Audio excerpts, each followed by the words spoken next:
Senate will come to order. Majority Leader Moreno. Thank you, Mr. President. I move a call of the Senate. Raise your hands. Call of the Raise Senate your hand. has been moved and properly sustained. Will the sergeants please close the doors, allow no senators to leave, and return those who are absent from the chambers? Will the clerk please call the roll? Senators Bridges, Buckner, Coleman, Cook, Coram, Danielson, Donovan, Fields, Gardner, Janal, Gonzalez, Hanson, Henriksen, Heisey, Holbert, Jaquez Lewis, Kirkmeyer, Kolker, Lee, Liston, Lundeen, Moreno, Pedersen, Priola, Rankin, Rodriguez, Scott, Simpson, Smallwood, Sonnenberg, Story, Here. Winter, Woodward, Zenzinger, Bridges, Cook, Coram, Danielson,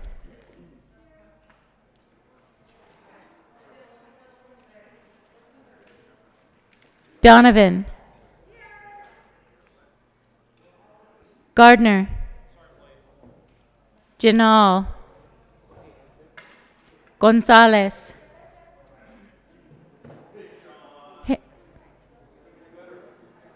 Holbert, Kirkmeyer, Liston, Lundeen, Pedersen, Pedersen,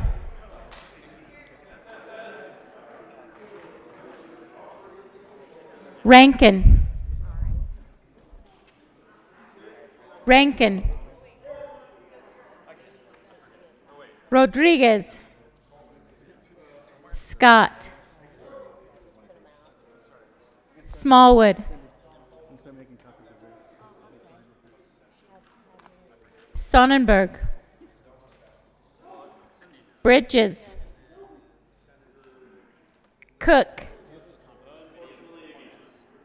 Coram,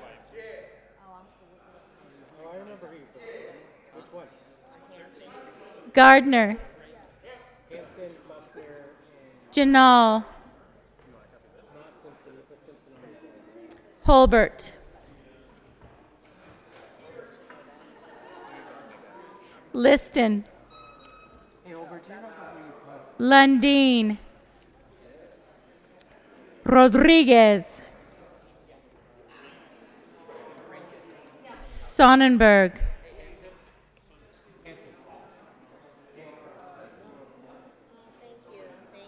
Bridges, Janal, Lundeen, Rodriguez,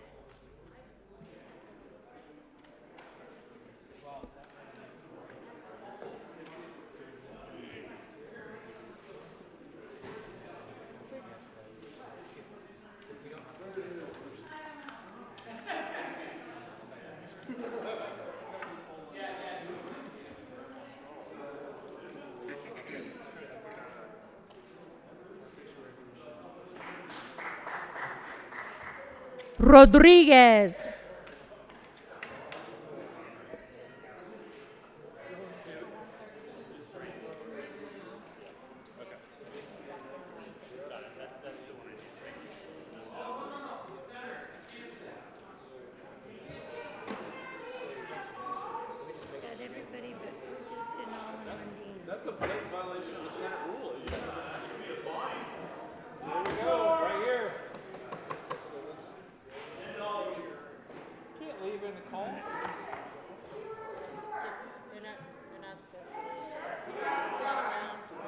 Bridges.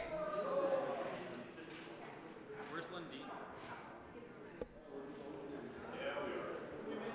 Lundeen. Is someone, can you wake up Janelle?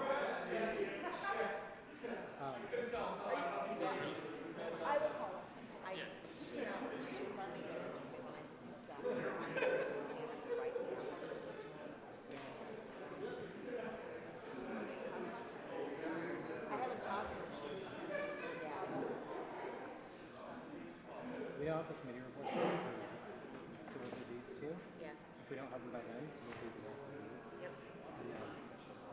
And then, so, third reading bills, conference committee, concurrence, and then if we still don't have them, well, we should have them. We should have them. Lundeen.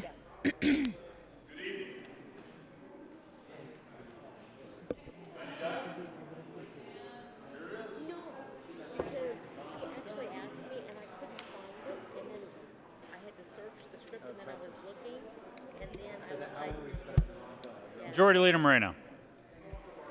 Thank you, Mr. President. I move the call be raised. Motion is to raise the call. All those in favor say aye. Aye. All those opposed, no. The ayes have it, and the call is raised.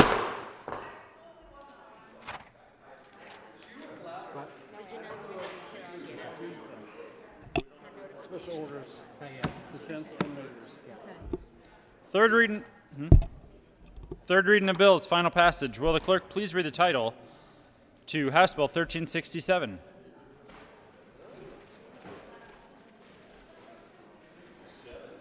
House Bill 1367, Representatives Lundeen and Gray, Senators Winter and Pedersen, concerning modifications to the laws prohibiting discrimination in employment practices and in connection therewith repealing the exclusion of domestic workers from the definition of employee, extending the time limit for filing a charge alleging unfair or discriminatory employment practices within the Colorado Civil Rights Commission, repealing the prohibition against certain damages in cases alleging age-based discrimination, and making an appropriation.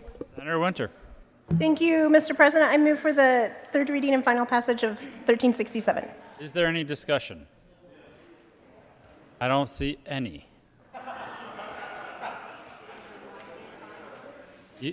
Senator Gardner.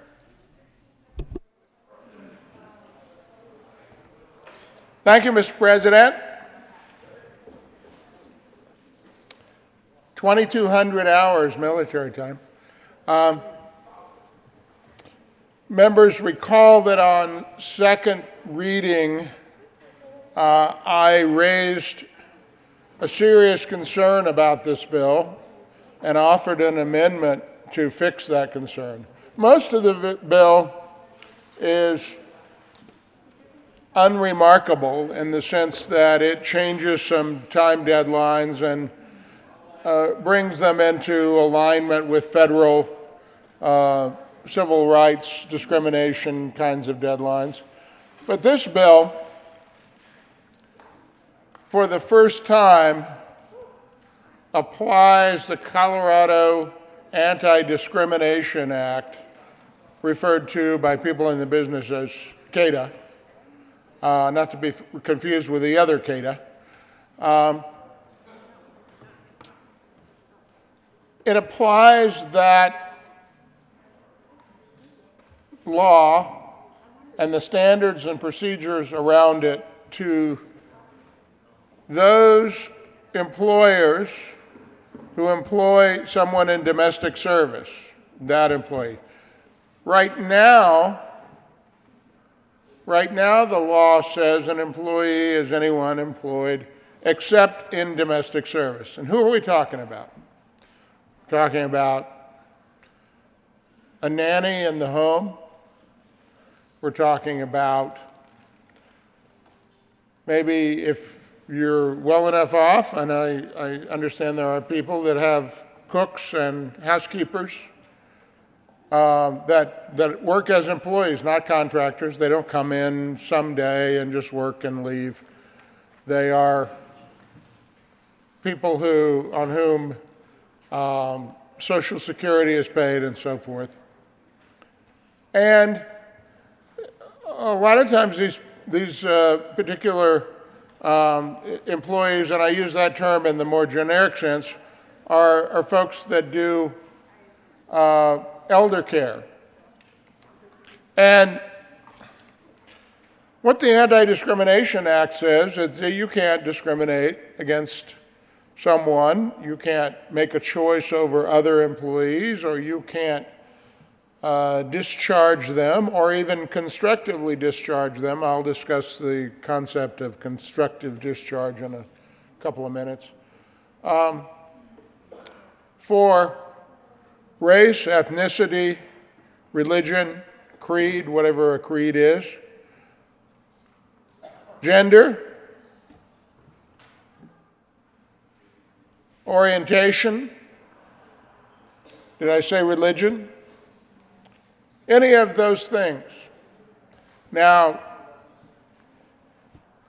I support Title VII of the Federal Civil Rights Act and the Colorado Anti-Discrimination Act as applied to traditional employers. But to apply this to a household that employs someone, and you say, well, they must be very wealthy. Well, again, this may be one of us that needs to hire someone to stay with their elderly father or mother. And it would not be unusual to say, well, I want a man to do that, or I want a woman to do that, depending on whether it's your father or your mother. Interestingly enough, in the bill, let me say this, you might want that. You might want that if you were hiring someone to be an au pair or a nanny for your child.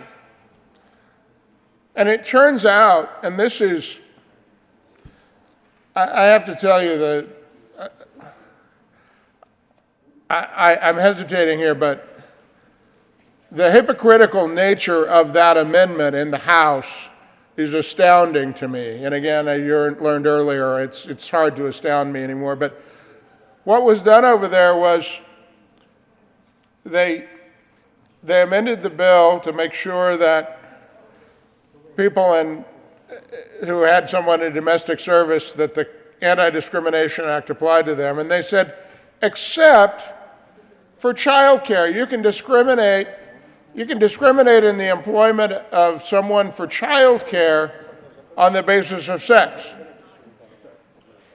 Now, that's the only one case that you can do that. That's the only exception they made over there in the House. And then they sent the bill over here. And you read that and you think, well,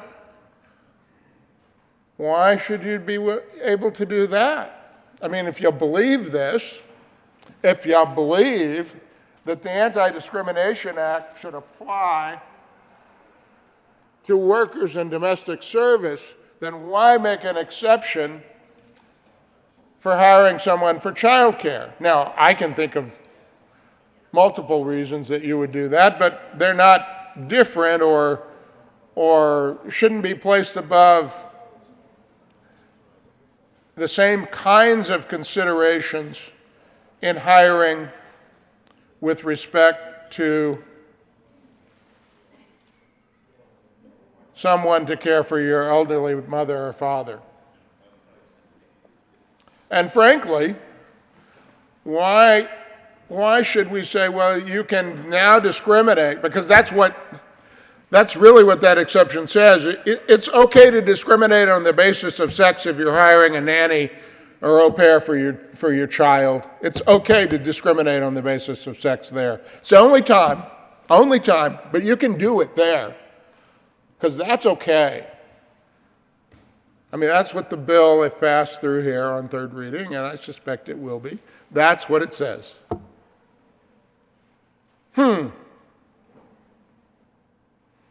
Now, if, as before in the current law, we say, well, this is all domestic service, then there's kind of an overarching principle to that, and it is These people work in your home. They perform very personal services. The employers are not people who are engaged in public accommodation. They're not engaged in big commerce. We can argue about that under the Interstate Commerce Clause and the cases, but, you know, people don't generally think of them as being engaged in commerce. They're not even the cake baker with a storefront shop. They're just people in a home that say, I need someone to take care of my child. I need someone to keep my house because it's just me and I'm a professional and I'm never in. And so I need somebody to keep the house and be there all day, you know, and sit the dog and do all of that. Or I need someone to take care of my mom. I'm able to keep her in my home, but I can't stay with her all the hours. So when I'm at work, I'm going to employ this person. Very personal thing. And that is the law as I stand here. It may not be if this bill passes. But that had an overarching principle. You might not agree with it, but it made sense. But this bill says, okay, we're going to do away with the overarching principle, but we're going to make an exception for all those, pardon me, we're going to make an exception for all those upper middle class moms that want to discriminate on the basis of sex. Because that's practically what's going to happen. Because if you're not able to have in-home child care, well, that's a whole different thing. You're going to be searching around for child care like everybody else. But if you're well enough off that you can hire in-home child care, one person to be the nanny for your child, by golly, you get to discriminate on the basis of sex. Nobody else does. Nobody else does. Hence why I say the hypocritical nature of that provision in the bill. We heard testimony in committee where, and in fact there was things said here in the well about bona fide occupational qualifications, and that somehow if your mom, your elderly mother, didn't want to be cared for by anyone but a nice Christian lady, that would become a bona fide occupational qualification. I don't think that's the law. And I don't think that will be the law. Senator Gardner, would you like to go in your next 10 minutes? Yes, thank you, Mr. President. In fact, I think that what the courts are going to say about that is the General Assembly has said no discrimination, except for that one thing, and the court will say the General Assembly can do what they want. Although I think it creates an interesting case of discrimination on the part of the General Assembly in the law itself, because that one only benefits a particular class, and I don't know how you can rationally say that that one's okay, but others are not. It sort of strains credulity. So as I stand here and I think through and talk through this, I think that I have found a pretty good constitutional challenge to the bill, a bit nuanced, but an interesting one. Now,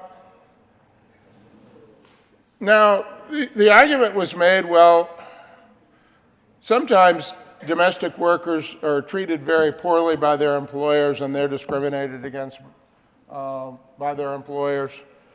I'm a realist. I understand that that probably does happen. But everyone that I've ever talked to who hired a domestic worker said race didn't matter, gender didn't matter, orientation didn't matter, religion didn't matter if you didn't bring it into my home. What mattered was, were they reliable? Were they honest? Did they show up on time? Did they do the job?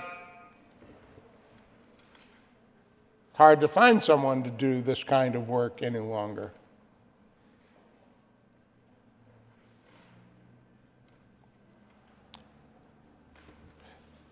So what's the harm, you say? What's the harm? Well, now if you hire a domestic worker and he or she doesn't work out and he or she is of a protected class, and almost everybody is, they can go to the Colorado Civil Rights Division, CCRD, file a complaint and say, I was fired because of my sexual orientation, or I was fired because of my religion. I was fired, you name it, because of my age. Now, maybe it had nothing to do with it, but as I read to you from the cases and the case annotations on second reading, once that's made and once the complainant makes a prima facie case, the burden shifts to the employer to give a good reason why it happened. And by the way, we're talking about regular folks. We're not talking about people with an HR department. They're not going to keep HR kind of notes. They're not going to give a memo for counseling. They're not going to do any of that stuff. They're going to be hanging out there and vulnerable. This is a terrible bill. It's a terrible bill because of that provision. And it's going to become a problem. There are going to be some horror stories. I don't know if, given term limits, I don't know if the horror stories will come up before your service here is done or not. You may hear one from a neighbor. I personally don't live in that kind of neighborhood, but some of you do. That neighborhood being where people are wealthy enough to hire in-home domestic service. But there will be someone that will tell you at a cocktail party or something about the claim that was made against them, and they went to a lawyer. They went to not a simple country lawyer. They went to someone on 17th Street, and they said, you'd be better off. You can pay me, or you can just settle this for $5,000 or $10,000. Because to answer the CCRD complaint is a $5,000 deal, whether you do it yourself or hire somebody to do it. That is the time spent doing it. It makes your IRS forms look like child's play. It is imposing this risk on regular folks, not corporations, not even small businesses with only one employee, on a household, on a single employer. It is astounding to me that we have reached this point, but as I said earlier, I'm sort of past being astounded.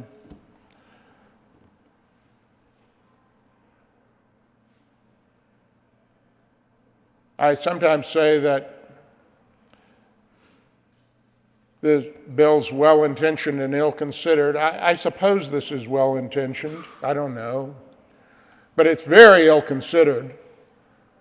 Very ill-considered. Members, I ask for a no vote.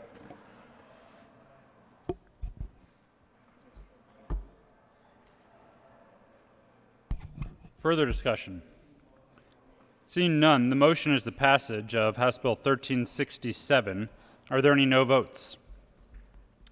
Senators Sonnenberg, Heisey, Simpson, Lundin, Gardner, Liston, Kirkmeyer, Coram, Rankin, Smallwood, Priola, Woodward, Scott, Cook, Minority Leader Holbert.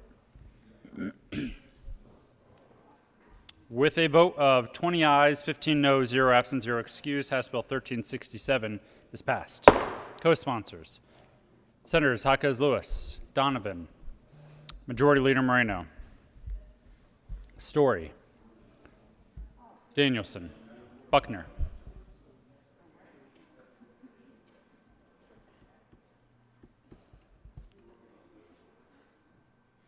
Will the clerk please read the title to House Bill 1370? You move it. House Bill 1370, Representatives Judah and Sirota, Senators Winter and Buckner, concerning coverage requirements for healthcare products and in connection therewith, making an appropriation. Senator Buckner. Thank you, Mr. President. We move House Bill 22-1370, third reading and final passage. And we are asking for an aye vote. Is there any discussion? Senator Smallwood.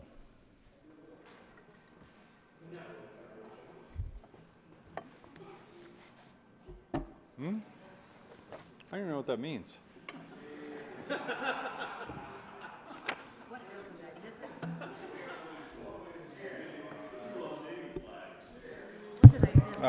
Thank you, Mr. President. Colleagues, I would have loved a little preamble on 1370. This has been one of the most perplexing bills of the entire session. I was told early in the session how, this was an extremely damaging bill. This was a bill that was going to raise everybody's health insurance premiums and kind of fundamentally change the way we do things in our state. And I was excited to learn about the policy and figure out, where this was going to potentially benefit people. And sadly, or not sadly, I suppose, depending on your point of view, colleagues, I cannot make heads or tails of what this bill really is now. At all. I would have loved to have heard more of this on seconds. I don't even really remember this bill being heard on seconds. I don't know if you do. It seems like it was kind of a frenetic, late night kerfuffle that was going on back and forth, and so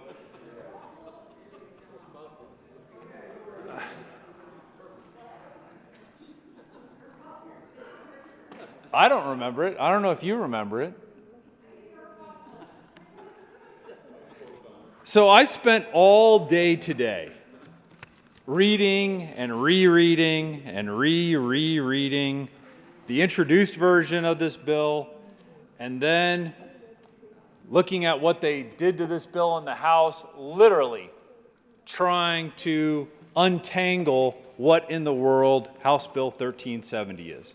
So, assuming that I still get a few minutes, a few opportunities, I should say, a couple of opportunities to chat, perhaps during the intermission, during the recess, we can have somebody come up who's smarter than me, better educated on this topic than me, to tell me what in the world we are even doing with this piece of legislation now. Because as I see it, at least the introduced version, it looked like we were trying to save consumers money on prescription drug spend. That's what it looked like to me.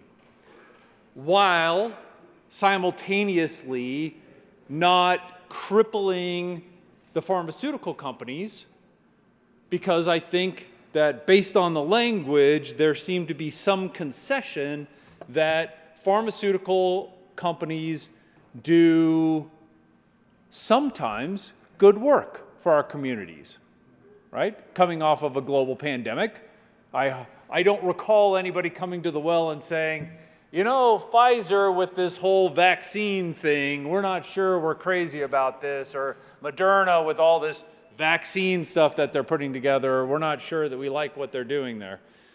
And over 6 years of standing here, I haven't heard anybody come to the well and say, when Gilead came out with a drug that cured hepatitis C so that people didn't die of hepatitis C anymore or didn't end up with a liver transplant, that was really a bad thing for society. I don't remember people coming up here to talk about that.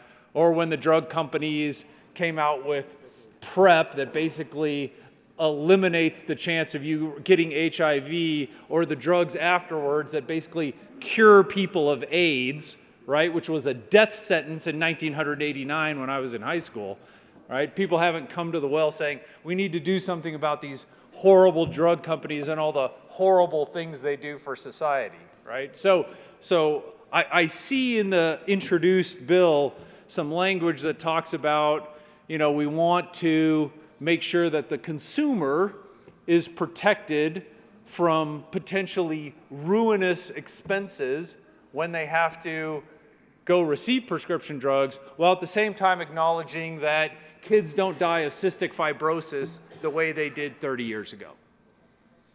That's how I read the introduced bill. So why in the world would we need this bill in the first place? I was scratching my head and asking as I was comparing the introduced versions. So, with a little bit of help from some colleagues in the chamber, I went back to my files, because I don't know if you know, but I'm kind of a nerd with some of this stuff, assuming nerd isn't something we're not supposed to say. So I pulled the HICPUF report from December of 2019, talking about reducing prescription drug costs in Colorado. So I grabbed this out of my file. I thought to myself, perhaps there was some sort of state initiative that drove this legislation. Maybe we're trying to accomplish something that the current administration, maybe, wanted to get accomplished. So if you grab your copy of the December 19 Reducing Prescription Drug Costs in Colorado brochure, and you look at the list of the cost drivers that the administration felt were important in 2019, there are 12 of them. And they're categorized into three main groups. Number one, lack of transparency and pricing practices would be number one. Number two would be anti-competitive practices. And number three, no offense to those people outside the glass, would be marketing and lobbying investment of the pharmaceutical companies. Those are the three big categories. And they're ranked, I'm assuming, force ranked. And now what I did, because I was curious, was I compared this. Colleague gave me the January 2021 version. So 2 years later, HICPUF came out with a new version of reducing prescription costs in Colorado. So colleagues, what has the administration done over 2 years to address what they felt were the cost drivers dealing with reducing the cost of prescription drugs in Colorado? And do you know what I found? Not a single thing from the 2019 report had changed from the 2021 report. So in a nutshell, everything that the state thought was important 2 years ago is still important today. It's simply been somewhat reprioritized. So what HICPUF said was number 3 on the list in 2019 is now number 5 on the list. What they said was number 4 on the list is now number 6 on the list. What they said was number 5 on the list is now number 4 on the list. What was number 6 on the list is now number 1 on the list. What was number 7 is now number 2. What was 8 is now number 6 and 7. I've got the list, I can show you. But isn't it strange that after 2 years, the priority list of everything that came out in this report in 2019 is still on the same list in 2021, but just in a different order? So then I started to wonder, maybe this bill isn't some grand plan that came from the first floor who's trying to push some sort of legislation to deal with something. But it's also disappointing because what it also told me is that generally speaking as a state, when it comes to what the first floor has said is important, we've made no progress on, colleagues, none. So are we really doing things the right way? I'd hate to be told that after being here for 2 years, all the work that you've done was basically worthless and that you've made no progress at all. That would be disappointing. So I tried to figure out, and by the way, I had some amazing amendments for you on second reading. I am so sorry that I wasn't here to run those. I don't know if it was the majority leader deftly managing the calendar or my inattention, but I do think these amendments would have provided a little bit of clarity, I hope, for the body, and that you would have found it beneficial. Senator Smallwood, would you like to go into your next 10 minutes? Mr. President, if we could, I'd like to take a pause to see if anybody would like to let me know what this bill does now. And if nobody does, then I would like to go into my second 10 minutes. We will take a collective pause. Senator Smallwood. Thank you, Mr. President. Well, that might be because folks find this as complicated as I do. And the one thing I will say, this is complicated. So when I look at the introduced version of the bill, you probably all have that in your electronic folders, your iPads. Those who are over 50, your paper folders like what I have. And I look at the introduced bill, what I see is 3 main points in the introduced bill. What we're trying to do, colleagues, is tell the insurance companies, here's my perception. You're stupid, and therefore we as the government are going to tell you how to design plans because you, the insurance industry, aren't smart enough to design plans. So that's what I see in A, is that we're going to tell the insurance companies how they need to design plans, and those plans need to have a higher percentage of offerings that include co-payments for prescription drugs. And I interpret that to be that perhaps people are thinking too many plans sold in the individual market today have a deductible and co-insurance coverage for prescription drugs instead of an actual copay, which makes sense, and I agree with. I see heads nodding. That's great. The problem is in the details of the bill, if you look at the introduced version, and I'm looking at page 3, and by the way, this is in the amended version as well. In the amended version, it's also page 3. We talk about page 3, lines 11 through 14. So colleagues, once we tell the health insurance companies that they need to have more plans with copays, what we tell them is the copay has to be no greater than 1/12 of the health plan's out-of-pocket maximum. Raise your hand if you know what the out-of-pocket maximum for 80% of the plans sold on the exchange is today. It is $8,700. And 1/12 of $8,700 is a $725 copay. That's using Kansas math. $725. So I don't know about you colleagues, but if the goal of the bill is to make co-payments affordable for Colorado residents, I don't know about you, but $725 as a co-payment every month for your drugs does not seem very affordable to me. So I'm beginning to question whether or not I'm right in assuming that Section A was trying to build in co-pays that are more affordable, because $725 to me sounds actually very, very unaffordable. Actually, it sounds like a rent payment or a multiple of car payments to me. B, as I saw the introduced version, seemed to want to eliminate step therapy. Step therapy, we had a huge argument at this very spot about prior authorization, which I really regret.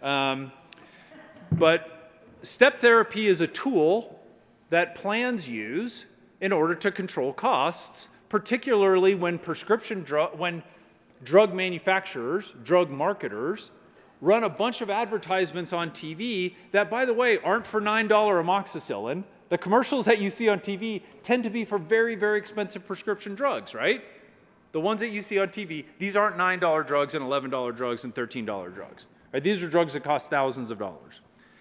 So then I started thinking, if we're trying to run a bill where we're reducing the cost of prescription drugs for our Colorado citizens, why in the world would we be eliminating step therapy? Step therapy tells the patient, look, before you go to the most expensive drug that's available in the marketplace, why don't we try something less expensive and maybe milder and easier on the body? But instead, this bill purported to eliminate step therapy, which sounds like it was something, sounds like a bill that was written by drug companies, quite honestly, right? Like, forget all about Tylenol and Aleve.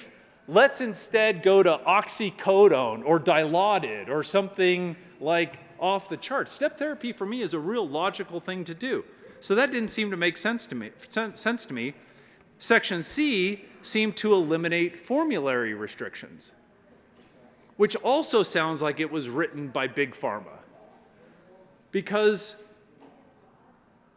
formularies are created by plans and employers to make sure that the appropriate medications are taken. So think of the old days when allergy medications were not over the counter and you had to pick between, I'll make up two, Claritin and Zyrtec, right? One of them did a ton of advertising. There was a little bee flying around that was gonna cure you of your allergies and it cost a fortune, and the other one was super cheap.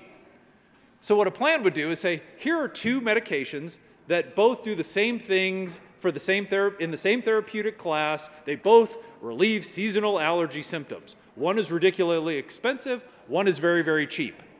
Shouldn't we build a plan that says you should use the cheap one? Section C of this plan wanted to eliminate that. And that if something more expensive came out, that a plan wasn't able to tell the consumer you should take the drug that works better and is cheaper. And again, that sounds like something that was written by Big Pharma, not for consumers. And then the last piece was around rebates, which is the most befuddling of all. Because rebates are something that health plans and PBMs negotiate with big drug manufacturers where they get extra money for limiting the formulary to only those drugs. Basically saying, of those two drugs, bad example, Zyrtec and Claritin, both relieve seasonal allergy symptoms, we're gonna pick this one because you're gonna make it less expensive for our consumers. This bill, at least the introduced version, said that we were gonna take all of those rebates, which health plans use to lower premiums for everybody, and we were going to only give those rebates to the people who are actually taking those medications, which on the surface sounds fine, until you remember that this is insurance, right? It would be analogous to saying, we're only going to lower the cost of fire insurance for the people whose homes burned down. Or we're only going to lower the cost of car insurance for people who keep crashing their cars. Right? That's not the purpose of insurance. The purpose of insurance is that we pool all of our risks together so that none of us get really very, very hurt or very helped. It's pooling. It's what we do. So then when I look and see what the House did to this bill, they like gut everything out of it to where now I don't know. The House eliminated all of the talk about step therapy unless it's for metastatic cancer, it looks like. They stripped everything regarding the formulary changes out of all the employer plans, out of all the small group plans, out of all the large group plans. So now it's only in the individual plans. And they took the rebates. Colleagues, you're not going to believe this. I got to find my notes on this.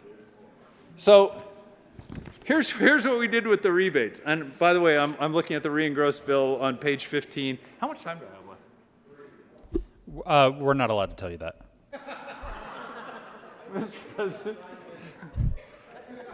How are we doing? It's ticking. Is it? Colleagues, all you need to know about this bill, First of all, if you understand it better than I do and know whether or not we should be yes or no votes, please tell me, because I would have been a no vote to begin with, but now that everything has been stripped out, even to the point, page 15, lines 3 through 9, we're talking about the rebates now, right? We're trying to funnel the rebates directly to the consumer, so those people taking prescription drugs are finally going to see their costs lowered. For individual health insurance plans, all rebates are used to reduce consumer premiums and out-of-pocket maximums. If, this is the new word, if the use of such rebates will not increase premiums, number one, which they will, right? So that one's out. If they will not change the actuarial value of the plans inconsistent with federal or state requirements, which they're not allowed to do, or otherwise, this is the big one, colleagues, otherwise result in an impact that is not in the best interest of consumers. Those are the three. We're going to pass rebates down if it doesn't increase premiums, which it will, if it doesn't change the actuarial value, which can't, or otherwise result in an impact that is not in the best interest of consumers. And colleagues, I will ask you, what in the world does that mean? Not in the best interest of consumers. Well, I'm a consumer that's going to go get a prescription drug. I want my premium lowered. That's in my best interest. I'm a premium payer that doesn't take prescription drugs. And what's most important to me is the cost of my monthly premium. Senator Smallwood, I would love to know how this ends. However, your time is up. Colleagues.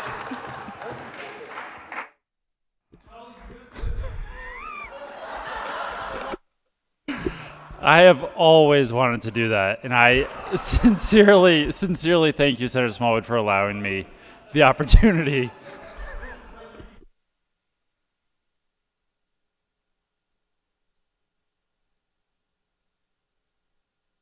You're on, no matter if you love big pharma, hate big pharma, love insurance companies, hate insurance companies, this bill makes absolutely no sense. I can't find a reason to be an aye vote. So thank you very much, colleagues. Senator Smallwood. Thank you. God bless you. The motion before the body is the adoption of House Bill 1370. Are there any no votes? Senators Smallwood, Rankin, Woodward, Scott, Coram, Kirkmeyer, Cook, Minority Leader Holbert, Lundin, Gardner, Liston, Sonnenberg, Heisey, Simpson, Priola.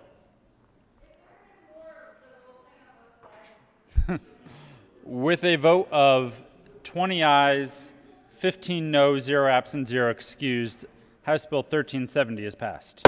Co-sponsors, Senators Jaquez Lewis, Pedersen,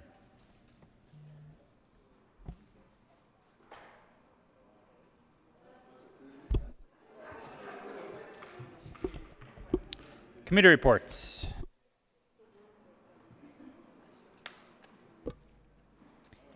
May 9, 2022, the Committee on Appropriations, after consideration on the merits, the committee recommends the following. House Bill 1412 be referred to the Committee of the Whole, a favorable recommendation. House Bill 1001 be amended as follows, and as so amended be referred to the Committee of the Whole, a favorable recommendation. House Bill 1026 be referred to the Committee of the Whole, a favorable recommendation. House Bill 1050 be referred to the Committee of the Whole, a favorable recommendation. House Bill 1061 be referred to the Committee of the Whole, a favorable recommendation. House Bill 1107 be amended as follows, and as so amended be referred to the Committee of the Whole, a favorable recommendation, and with the recommendation it be placed on the consent calendar. House Bill 1132 be amended as follows, and as so amended be referred to the Committee of the Whole with favorable recommendation, and with the recommendation it be placed on the consent calendar. House Bill 1223 be referred to the Committee of the Whole with favorable recommendation, and with the recommendation it be placed on the consent calendar. House Bill 1230 be amended as follows, and as so amended be referred to the Committee of the Whole with favorable recommendation. House Bill 1248 be referred to the Committee of the Whole with favorable recommendation. House Bill 1274 be amended as follows, and as so amended be referred to the Committee of the Whole with favorable recommendation. House Bill 1321 be referred to the Committee of the Whole of favorable recommendation with a recommendation that be placed on the consent calendar. House Bill 1328 be referred to the Committee of the Whole of favorable recommendation. House Bill 1361 be referred to the Committee of the Whole of favorable recommendation. House Bill 1388 be referred to the Committee of the Whole of favorable recommendation. House Bill 1391 be referred to the Committee of the Whole of favorable recommendation. House Bill 1401 be referred to the Committee of the Whole of favorable recommendation. House Bill 1411 be amended as follows, and as so amended be referred to the Committee of the Whole of favorable recommendation. House Bill 1413 be referred to the Committee of the Whole of favorable recommendation, and with a recommendation be placed on the consent calendar. House Bill 1414 be referred to the Committee of the Whole with favorable recommendation. House Concurrent Resolution 1006 be referred to the Committee of the Whole with favorable recommendation with a recommendation that it be placed on the consent calendar. Majority Leader Moreno. Thank you, Mr. President.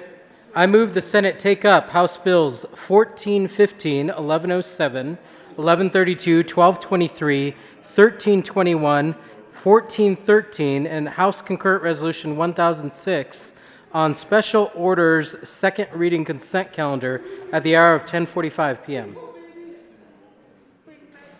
The motion is that the Senate take up House Bills 1415, 1107, 1132, 1223, 1321, 1413, and House Concurrent Resolution 1006 on special orders consent at the hour of 10:45 p.m. All those in favor say aye. Hey. Those opposed, no. The ayes have it, and that motion is adopted. The Senate will take up those bills on special orders consent at the hour of 10:45 p.m. Special orders, second reading of bills, consent calendar. Senator Coleman. Thank you, Mr. President. I move the Senate resolve itself to the Committee of the Whole for consideration of special order second reading of the bills consent calendar. You have heard the motion. All those in favor say aye. Opposed, no. The motion is adopted, and the Senate will resolve itself into the Committee of the Whole for the consideration of the special orders second reading of bills consent calendar, and Senator Coleman will take the chair.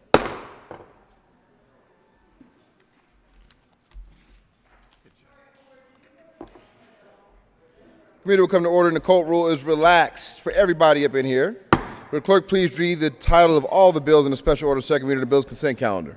House Bill 1415, Representatives Byrd McKean, Senators Zenzinger and Lundin, concerning elimination of the requirement that certain businesses licensed to sell alcohol beverages for consumption on the licensed premises register a manager of the licensed premises with the state licensing authority. House Bill 1107 by Representatives Young and Bradfield, Senators Cook and Bridges, concerning measures related to creating higher education opportunities for persons with intellectual and developmental disabilities and in connection therewith making an appropriations. House Bill 1132, Representatives Holtorf and Exum, Senator Liston, concerning the provision of wildfire mitigation services and in connection therewith regulating controlled burns on private property.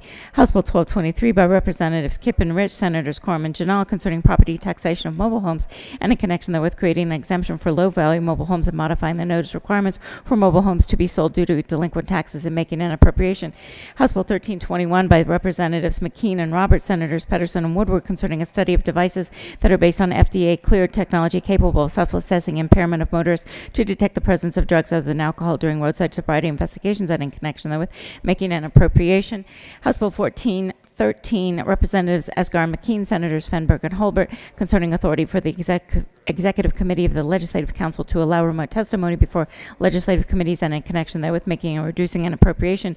House Concurrent Resolution 1006, Representatives Will and Ortiz, Senators Rodriguez and Smallwood, submitting to the registered electors of the state of Colorado an amendment to the Colorado Constitution concerning the conduct of charitable gaming activities in connection therewith, allowing managers and operators to be paid and repealing the required period of charitable organizations continuing existence before obtaining a charitable gaming license. Mr. Majority Leader. Thank you, Mr. Chair. I move for the passage of all the bills on the special order second reading consent calendar and their associated committee reports, which includes House Bill 1415, 1107 and the associated Appropriations Committee report, 1132 and the associated Transportation, Energy and Appropriations Committee reports, 1223, 1321, 1413, and House Concurrent Resolution 1006. Is there any discussion on any of the committee reports?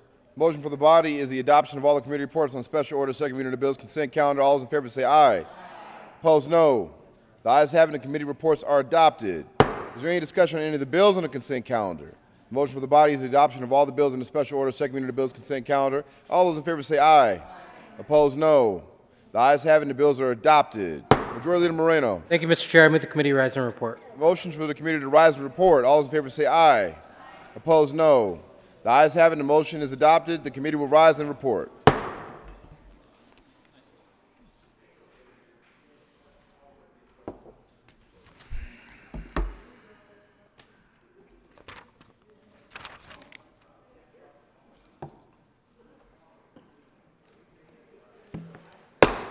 The Senate will come to order. Senator Coleman. Thank you, Mr. President. The committee has had a number of bills in consideration. Would the clerk please read the report? Mr. President, your committee of the whole begs leave to report it has had under consideration the following attached bills, being the second reading thereof, and makes the following recommendations thereon. House Bill 1415, House Bill 1107 is amended, House Bill 1132 is amended, House Bill 1223, House Bill 1321, House Bill 1413, House Concurrent Resolution 1006, passed on second reading and ordered revised and placed on the calendar for third reading and final passage. Senator Coleman. Thank you, Mr. President. I move the report. Motion is the adoption of the committee of the whole report. Are there any no votes?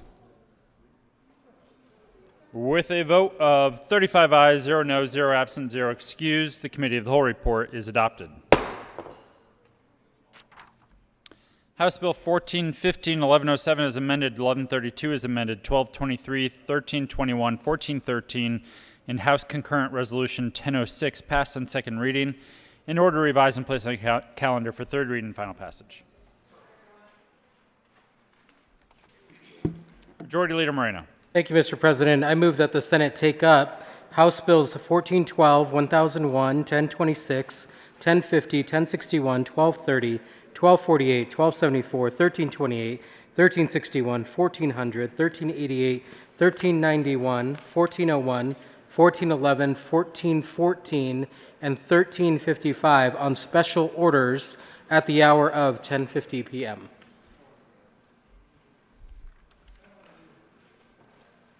The motion is that the Senate take up all of the bills listed on the special orders second reading of bills calendar on special orders at the hour of 10:50 p.m. All those in favor say aye. Hey. Those opposed, no. The ayes have it, and that motion is adopted. The Senate will take up the bills listed on the special orders second reading of bills calendar at the hour of 10:50 p.m. Special orders second reading of bills. Senator Coleman. Thank you, Mr. President. I move the Senate resolve itself as a committee of the whole for consideration of special orders second reading of bills. You have heard the motion. All those in favor say aye. Opposed, no. The motion is adopted, and the Senate will resolve itself into the committee of the whole for the consideration of the special orders second reading of bills, and Senator Coleman will take the chair.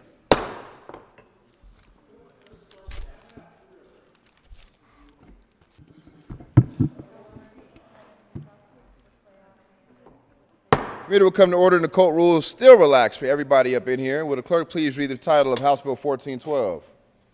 House Bill 1412, Representatives Garnett and Van Winkle, Senator Cook, concerning the continuation of the Division of Gaming in the Department of Revenue and in connection therewith, implementing the recommendations contained in the 2021 Sunset Report by the Department of Regulatory Agencies. Senator Cook. Thank you, Mr. Chair. I move House Bill 1412 on special order, second reading of bills, and the Finance Committee report, and ask for an aye vote. The Finance Committee report, Senator Cook. The Finance recommends the bill as amended. Motion is the adoption of the Finance Committee report. All those in favor say aye. Aye. Opposed, no. The ayes have it, and the Finance Committee report is adopted.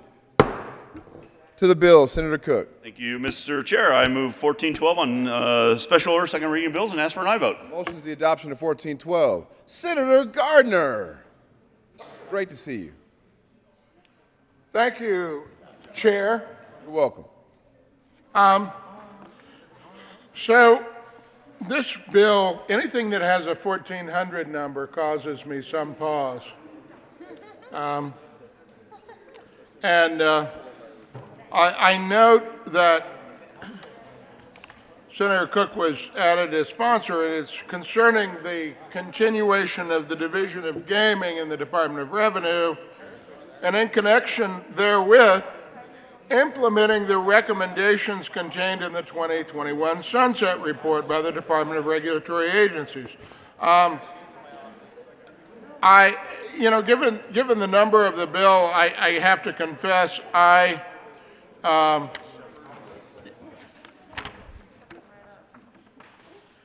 haven't been able to kind of review what those recommendations are, and I'm wondering if the sponsor could explain to us what the recommendations of the division would be. Senator Cook. Thank you, Mr. Chair. The recommendations are continuing the division until September 1st, 2033, allowing a limited gaming commission at its discretion to delegate licensing duties to the division, lowering the age requirements to work in a casino from 21 years old to 18 years old, clarifying that the Fantasy Contests Act use the DOR's hearing division to conduct hearings for violations, repealing the requirements that applicants for sports betting licenses whose primary residents are located outside the United States submit to fingerprint-based criminal history record checks unless required to do so by commission, requiring that sports betting winnings be subject to Gaming Payment and Intercept Act, and allowing the commission to determine whether unlicensed sports betting or limited gaming is occurring in any city or county in the state, and prohibiting sports betting or games authorized as limited gaming to the public without a license. Seeing no further discussion, I mean, what an amazing explanation. There can't be any further discussion or questions, could there? Senator Gardner. Thank you. Well, Mr. Chair, I was actually going to say I didn't have any further question, but when you said there cannot be any further discussion,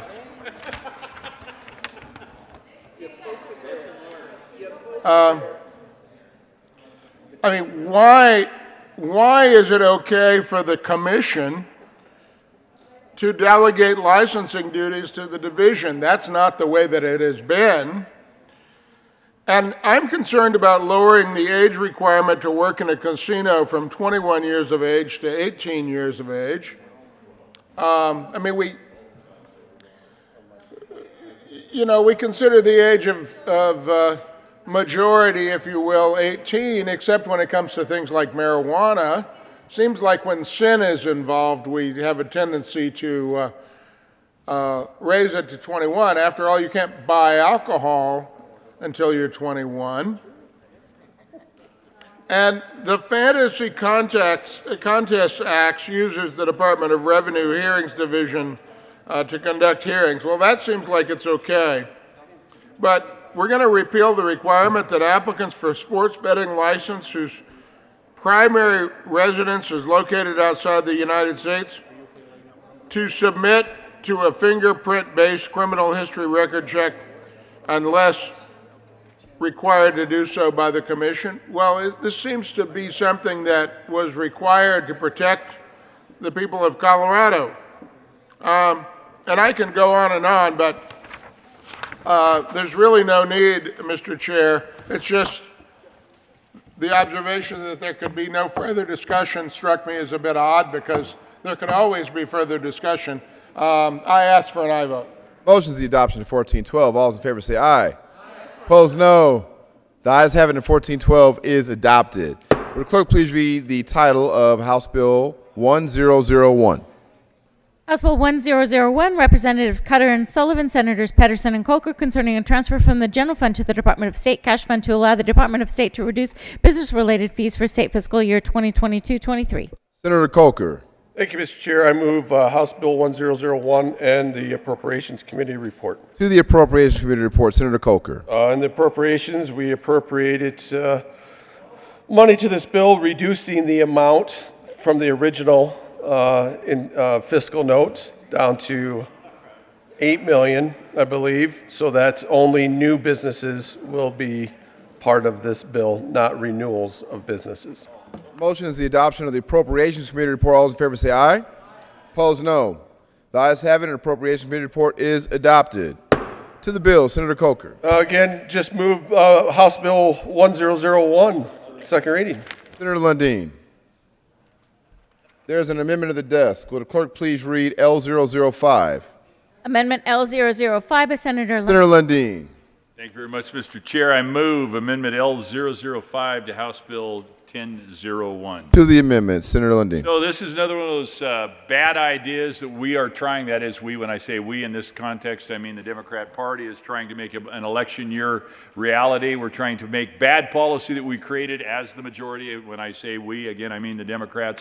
And now we're trying to take a little bit of this onerous weight off the back of the taxpayers. This particular amendment says if it's a bad idea, let's just extend it at least for 2 more years. Now, given the late hour, given the fact that we have many bills under consideration, my normal progression of making it permanent, then trying 4 years, 3 years, 2 years, 1 year, we're just going to talk about 2 years. Extending for 2 years, that's what L005 would do. And quite frankly, it would cost the state the difference between $16 million and $51 million. That means we're leaving what? Roughly $30 million in the hands of the taxpayers. That's what this amendment would do. I urge your support of Amendment L005. Senator Colker. Thank you, Mr. Chair. We, as bill sponsors, disagree, and we would say, please vote no. Thank you. The motion is Senator Lundin. So as we mentioned earlier on consent and then on thirds, we passed through this chamber, and that was in the first tranche of third reading bills, hundreds of millions of dollars in one day. We're just looking for like $30 million for the taxpayers here in a different way. It's a simple, small amendment. I urge your support. Senator Gardner. Thank you. And there can be no further discussion. I ask for an aye vote on L005. The motion is the adoption of L005. All those in favor say aye. Aye. Opposed, no. The noes have it, and L005 is lost. Seeing no further discussion, the motion is the adoption of 1001. All those in favor say aye. Opposed, no. The ayes have it, and 1001 is adopted. Will clerk please read the title of House Bill 1026? House Bill 1026, Representative Burke and Woog, Senators Hansen and Liston, concerning the replacement of the income tax deduction for amounts spent by an employer to provide alternative transportation options to employees with an income tax credit for amounts set by an employer that for that purpose and in connection therewith, making an appropriation. Senator Hansen. Thank you, Mr. Chair. I move for the passage of House Bill 1026 on second reading, as well as the Finance Committee report. The Finance Committee report, Senator Hansen. Thank you, Mr. Chair. We did three important things in the Finance Committee. We made sure that this tax credit was available equally to all employees from any employer who offers it. Secondly, we made sure that employers must notify their employees. And finally, it's only available to Colorado-based employees. So I urge the adoption of the Finance Committee report. Motion is the adoption of the Finance Committee report. All those in favor say aye. Aye. Opposed, no. The ayes have it, and the Finance Committee report is adopted. To the bill, Senator. Seeing no further discussion, the motion is the adoption of 1026. All those in favor say aye. Opposed, no. The ayes have it, and 1026 is adopted. Will the clerk please read the title of House Bill 1050? House Bill 1050, Representative Ricks and Senator Buckner, concerning facilitating the integration of international medical graduates into the Colorado healthcare workforce. Senator Buckner. Thank you, Mr. Chair. I move House Bill 22-1057 and the appropriations report. 1050. Oh, what did I say? Oh, 1050. No appropriations, no committee reports. Any further discussion? Seeing none, the motion is the adoption of 1050. All those in favor say aye. Aye. Opposed, no. The ayes have it, and 1050 is adopted. Will the clerk please read the title of House Bill 1061? House Bill 1061, Representatives Amabile and Benavides, Senator Gonzalez, concerning modifications to not guilty by reason of insanity and in connection therewith, making an appropriation. Senator Gonzalez. Thank you, Mr. Chair. I move House Bill 1061 on second reading. Ask for an aye vote. Motion is the adoption of 1061. All those in favor say aye. Opposed, no. The ayes have it, and 1061 is adopted. Will the clerk please read the title of House Bill 1230? House Bill 1230, Representatives Duran and Exum, Senators Field and Priola, concerning the Employment Support and Job Retention Services Program and in connection therewith, making an appropriation. Senator Priola. Thank you, Mr. Chair. I move House Bill 1230 and the Appropriations Committee report. To the Appropriations Committee report, Senator Priola. Thank you, Mr. Chair. Members, I ask that we reject the Appropriations Committee report because they messed it up with an amendment that was not needed, and it'll have to go back over to the House. So I ask for a no vote on the Appropriations Committee report. The motion is the adoption of the Appropriations Committee report. All those in favor say aye. Oh, the motion is to reject the Appropriations Committee report. All those in favor say aye. Aye. Opposed, no. The ayes have it, and the Appropriations Committee report is rejected. Senator Priola. Madam Assistant Majority Leader. Mr. Chair, we move House Bill 1230 on second reading and ask for an aye vote. The motion is the adoption of House Bill 1230. All those in favor say aye. Aye. Opposed, no. The ayes have it, and 1230 is adopted. Will the clerk please read the title of House Bill 1248? House Bill 1248, Representatives McLaughlin and Ortiz, Senator Simpson, concerning continuation of the school leadership pilot program and in connection therewith, making an appropriation. Senator Simpson. Thank you, Mr. Chair. I move House Bill 1248. Any further discussion? Senator Simpson. Thank you, Mr. Chair. This is a bill about school, oh, goodness. About school leadership program, pilot program and extension of existing program. My co-prime sponsor was instrumental in getting it established, and it's an honor to work with her to see it extended. And I'd like to highlight it's really about student success, although it's entitled a leadership pilot program. Any further discussion? Seeing none, the motion is the adoption of 1248. All those in favor say aye. Aye. Opposed, no. The ayes have it, and 1248 is adopted. Will the clerk please read the title of 1274? House Bill 1274, Representatives Michelson, Janae, and Larson, Senator Gonzalez, concerning the continuation of the Colorado Interagency Working Group on School Safety and in connection therewith, making an appropriation. Senator Gonzalez. Thank you, Mr. Chair. I move House Bill 1274 on second reading. Ask for an aye vote. And the Appropriation Committee report. And the Appropriations Committee report. The Appropriation Committee report, Senator Gonzalez. Thank you, Mr. Chair. We did make an appropriation to lower the amount from $160,000 to $100,000. I ask for an aye vote. Motion is the adoption of the Appropriation Committee report. All those in favor say aye. Aye. Opposed, no. The ayes have it, and the Appropriation Committee report is adopted. Motion is the adoption of 1274. All those in favor say aye. Aye. Opposed, no. The ayes have it, and 1274 is adopted. Will the clerk please read the title of House Bill 1328?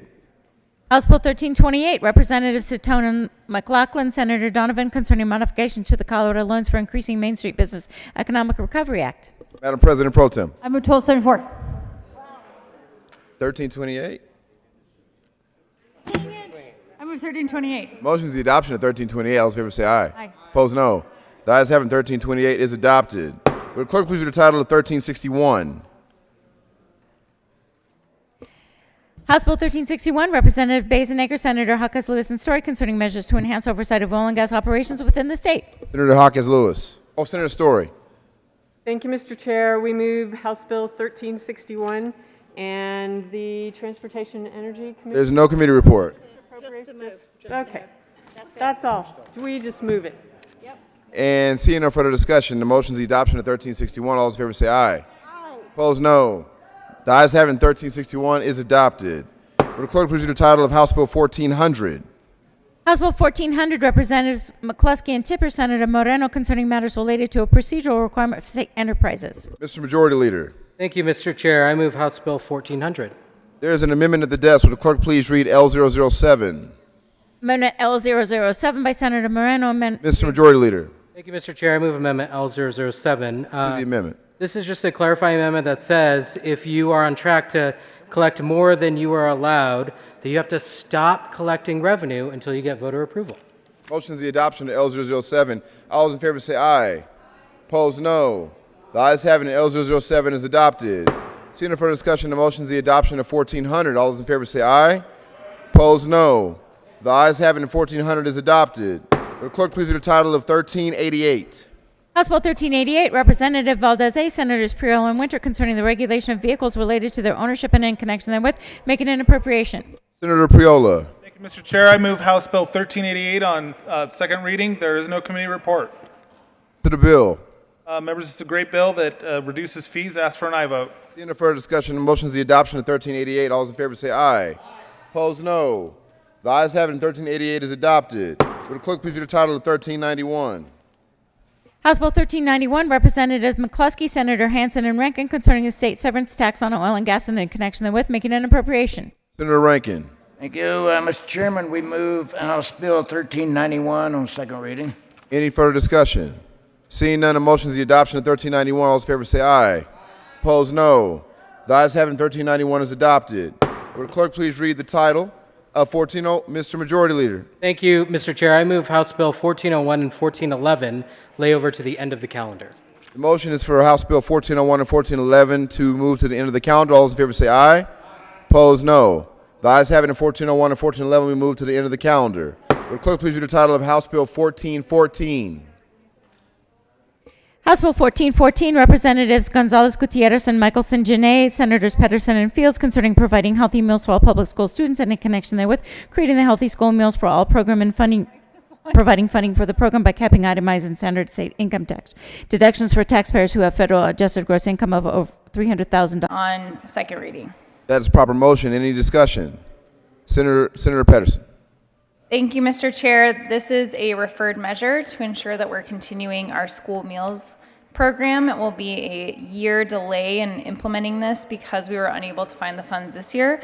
But this guarantees that every kid that needs access to meals at school will be able to get to receive those. This is as important as books, and I ask for your support. Senator Lundeen.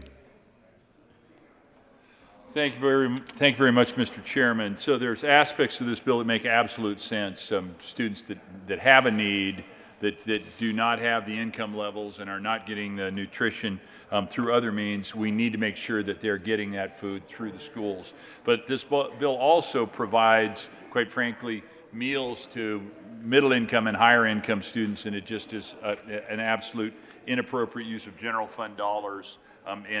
So there is part of the bill that I could not agree with more, and there's part of the bill that I adamantly disagree with, and that's one of these challenges because you can't vote for half of a bill unless you amend it. So I rise in opposition to 1414 because at the end of the day, it is a waste of taxpayer dollars. Seeing no further discussion on the motions, the adoption of 1414, all those in favor say aye. Opposed, no. The ayes have it, and 1414 is adopted. Mr. Majority Leader. Thank you, Mr. Chair. I move to lay over the balance of the calendar until tomorrow, May 10th. The motion is to lay over the balance of the calendar until tomorrow, May 10th. All those in favor say aye. Opposed, no. The ayes have it, and the balance of the calendar will be laid over to tomorrow, May 10th. Mr. Majority Leader. Thank you, Mr. Chair. I move the committee rise and report. Motion for the committee is to rise and report. All those in favor say aye. Opposed, no. The ayes have it, the committee will rise and report.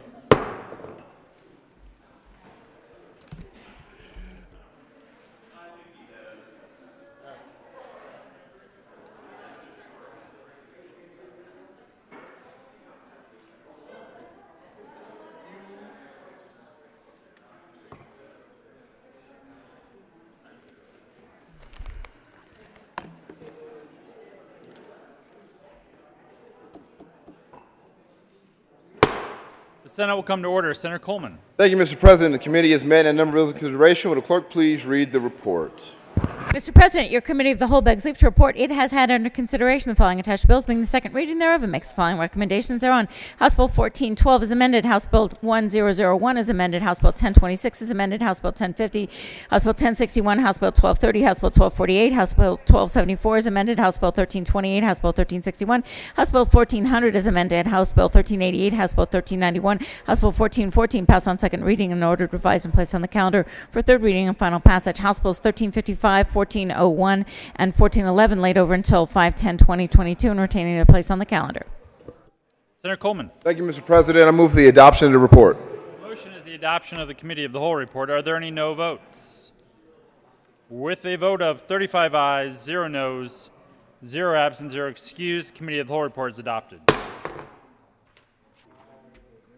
House Bills 1412 is amended, 1001 is amended, 1026 is amended, 1050, 1061, 1230, 1248, 1274 is amended, 1328, 1361, 1400 is amended, 1388, 1391, 1414 passed on second reading order, revised and placed on the calendar for third reading and final passage.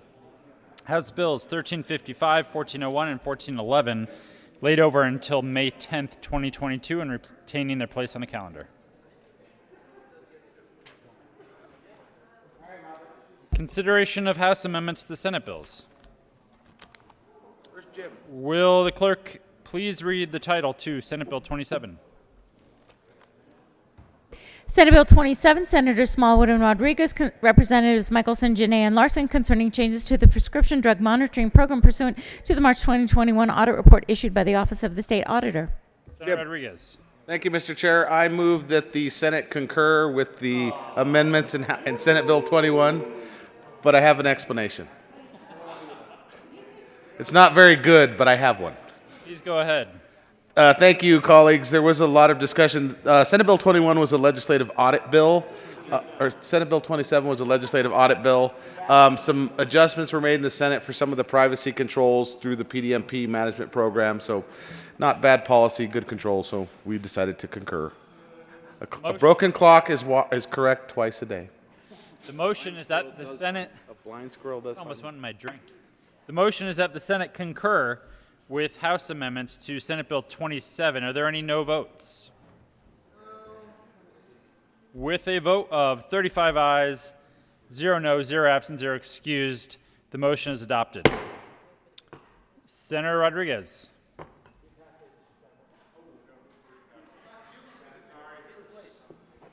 Thank you, Mr. President. I move for the repassage of Senate Bill 27 as concurred with the House. The motion is the repassage of Senate Bill 27. Are there any no votes? With a vote of 35 ayes, 0 noes, 0 absent, 0 excused, Senate Bill 27 is repassed. Co-sponsors.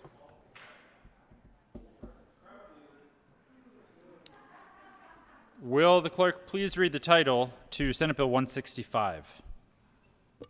Senate Bill 165, Senator Bridges, Representative Lindsay, and Geithner, concerning the creation of the Colorado Career Advisor Training Program and in connection therewith, making an appropriation. Senator Bridges. Thank you, Mr. President. I move the Senate concur with House amendments to 165. You'll like the reason why. Senator Bridges. Thank you, Mr. President. We got rid of the FTE. You're welcome, everyone. I thought that would make you happy. So that's why we should vote yes. Any further discussion? The motion is that the Senate concur with House amendments to Senate Bill 165. Are there any no votes? With a vote of 35 ayes, 0 noes, 0 absent, 0 excused, Senate Bill 165, the motion is adopted. Senator Bridges. Thank you, Mr. President. I move for the repassage of Senate Bill 165 as amended by the House. The motion is the repassage of Senate Bill 165. Are there any no votes? Senators Priola, Smallwood, Scott, Woodward, Rankin, Heisey, Kirkmeyer, Liston, Cook, Minority Leader Holbert, Gardner, Lundin, Simpson. With a vote of 22 ayes, 13 noes, 0 absent, 0 excused, Senate Bill 165 is repassed. No. Co-sponsors. We're not doing that. Not with what they're doing over there. Will the clerk please read the title to Senate Bill 183? Senate Bill 183, Senators Winter and Gardner, Representatives Duran and Weisman, concerning programs that provide services to crime victims. Senator Gardner. Thank you, Mr. President. I move that the Senate concur, with House amendments to Senate Bill 183. Is there any explanation? There isn't really one needed at this hour. We got more money. Senator Gardner. Thank you, Mr. President. Well, there is more money for services to crime victims, particularly victims of domestic violence. But if you take a look at the bill, and of course, as you know, the shading denotes House amendments, they mess with a lot of stuff. They think they're much smarter than we are over there. But we'd really like to move on, and if we don't concur, this money won't be approved, and we need to do that. And since the House has 150 more bills to do between now and Wednesday, prudence dictates that we concur. So I ask for an aye vote on concurrence. Motion is that the Senate concur with House amendments to Senate Bill 183. Are there any no votes? With a vote of 35 ayes, 0 noes, 0 absent, 0 excused, the motion is adopted. Senator Gardner. Thank you, Mr. President. I move for the repassage of Senate Bill 183. Motion is the repassage of Senate Bill 183. Are there any no votes? Senators Lundin.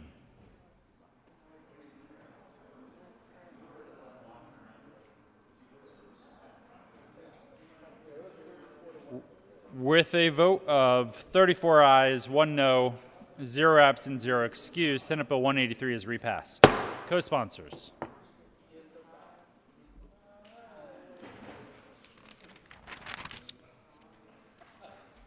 Will the clerk please read the title to Senate Bill 208? Senate Bill 208, Senators Winter and Simpson, Representatives Lynch and Roberts, concerning just compensation for the condemnation of property encumbered by conservation easement and gross. Senator Winter. Thank you, Mr. President. We move to concur with the changes from the House to Senate Bill 208. Is there an explanation? Senator Winter. Thank you, Mr. President. There was a change made on behalf of the Colorado Municipal League. The motion is that the Senate concur with House amendments to Senate Bill 208. Are there any no votes? Do you want to move for the repass? With a Senators Gardner.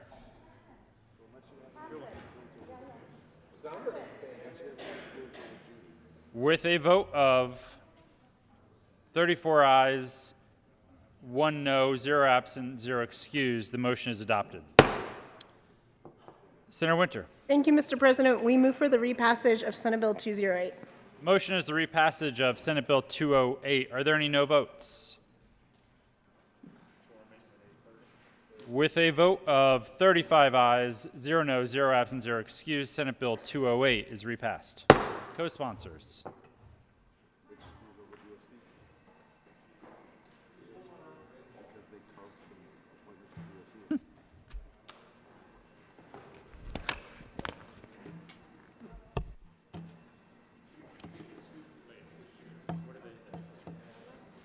Yeah. We already did that. Senators Gonzalez and Lee, why are you at the well? Because we're that prepared, Mr. President. We're so prepared, we're ready to do it twice. Yeah.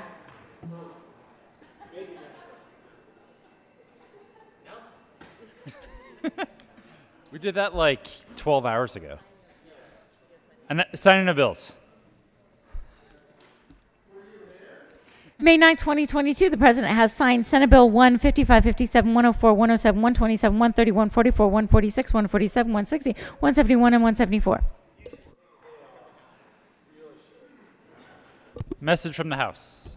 May 9, 2022, the House has passed on third reading and returns herewith Senate Bill 185, 98, 177, and 134. Message from the House was, help! Help! Announcements.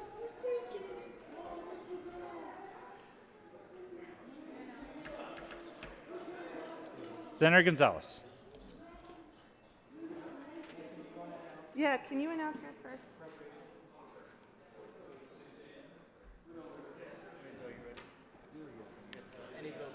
Senator Hansen. Thank you, Mr. President. For members of Senate Appropriations, we are nearing the end of our work, and we will be meeting upon adjournment tomorrow, any bills that are referred to the committee. So be looking for an update on those referred bills. See you tomorrow. Senator Gonzalez. Thank you, Mr. President. The conference committee regarding Senate Bill 196 will be meeting tomorrow in an undisclosed location. Actually, I just don't know where it's going to be at, but look for your calendars at 8 a.m. Oh, and also, the Finance Committee has a meeting to hear any bills that may be scheduled, or I'm sorry, any bills that may be referred to it tomorrow upon adjournment in Senate Committee Room 357. Be there 15 minutes upon whenever we adjourn. Thanks. Minority Leader Holbert. Thank you, Mr. President. We were all very busy working here this evening, so I'm sure that no one was watching this on an iPad, but the Colorado Avalanche did sweep the Nashville Predators. Go Avs!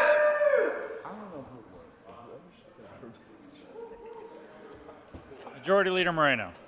Thank you, Mr. President. Colleagues, just a reminder, you did receive a form on your desk asking if you wanted a copy of the 2022 Colorado Revised Statutes. Please get that form back to the front desk if you haven't already.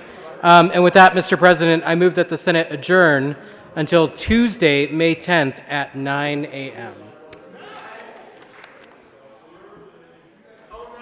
You have heard the motion.